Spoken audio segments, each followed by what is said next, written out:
I'm doctor Sarika. ఈరోజు కూడా ఒక కేస్ స్టడీ చూశానండి. అందులో ఏంటంటే జనరల్గా చాలామంది మేల్ ఇన్ఫర్టిలిటీలో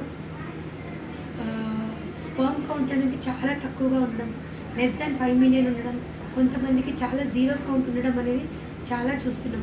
అందులో ఒక పేషెంట్ ఒక స్టడీ అనేది దేని మీద కండక్ట్ చేశారని చెప్తే, ఆ పర్సన్ అనేది 32 years ఓల్డ్, స్పర్మ్ కౌంట్ అనేది almost zero or less then severe oligoasthenospermia and daily gym going person.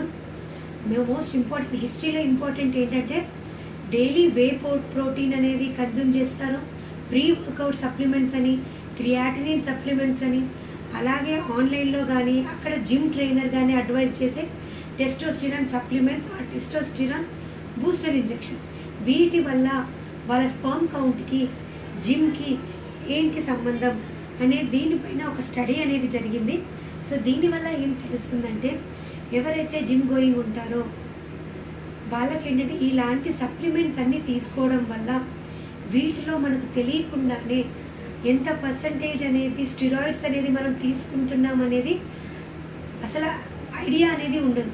So ఎప్పుడైతే బయట నుంచి ఈ జిమ్ సప్లిమెంట్స్, వే ప్రోటీన్స్, ఇలాంటి టెస్టోస్టెరాన్ బూస్టర్స్ అనేది తీసుకున్నప్పుడు వాళ్ళ స్పర్మ్ కౌంట్ అనేది చాలా అనేది ఎఫెక్ట్ అయిపోతుంది. స్పర్మ్ ప్రొడక్షన్కి సంబంధించిన FSH, LH ఈ 2 హార్మోన్స్ అనేది మన బ్రెయిన్ నుంచి రిలీజ్ అయ్యేవి డైరెక్ట్గా షట్ డౌన్ అయిపోతాయి. సో దీనివల్ల ఏంటంటే వాళ్ళ స్పర్మ్ కౌంట్ అనేది ఆల్మోస్ట్ జీరో అయిపోతుంది. సో వాళ్ళ ఫర్టిలిటీ అనేది జీరో అయిపోతుంది. సో ఇలాంటి సప్లిమెంట్స్ అనేది ఒక లిమిట్ వరకు తీసుకోవాలి. వాళ్ళు తీసుకునే సప్లిమెంట్స్ అనేది ఎంతవరకు అనేది బాడీకి వాళ్ళ స్పర్మ్ ప్రొడక్షన్ని లిమిట్ చేస్తుందనే దాన్ని బట్టి డోస్ అనేది క్యాలిక్యులేట్ చేసుకోవాలి. సో దీనివల్ల తీసుకోవడం వల్ల ఇక లైఫ్ లాంగ్ వాళ్ళ స్పర్మ్ కౌంట్ అనేది జీరో అయిపోతుందా అంటే, మేల్ ఇన్ఫర్టిలిటీ వాళ్ళకు ప్రెగ్నెన్సీ ఫాదర్ అయ్యే ఛాన్సెస్ లేదా అంటే ఉంది. ఇలాంటి సప్లిమెంట్స్ అనేది వాళ్ళు తీసుకునే డోస్ని బట్టి, వాళ్ళు తీసుకునే డ్యూరేషన్ ఎన్ని డేస్ అనేది తీసుకున్నారని దాన్ని బట్టి డిపెండ్ అవుతుంది. సో ఇలాంటి వాళ్ళకి రాంగ్గా వాళ్ళ ట్రీట్మెంట్ ఆప్షన్ అనేది ART ట్రీట్మెంట్ అనేది రాంగ్గా వెళ్ళిపోతుంది. సో ఇలాంటి వాళ్ళకి ఏంటంటే ఫస్ట్ వాళ్ళ FSH, LH వాల్యూస్ అనేది మనం టెస్ట్ చేసుకోవాలి.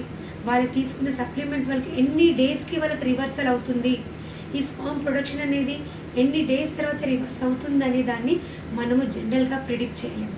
కొంతమందికి తక్కువ టైం పట్టవచ్చు, కొంతమంది ఎక్కువ టైం తీసుకోవచ్చు. వాళ్ళ స్పర్మ్ క్వాలిటీ కూడా పర్మనెంట్గా డ్యామేజ్ అయ్యే ఛాన్సెస్ ఉంటుంది. సో ఈ సప్లిమెంట్స్ అనేవి ఎప్పటికైనా స్పర్మ్కి డేంజరస్. Thank you.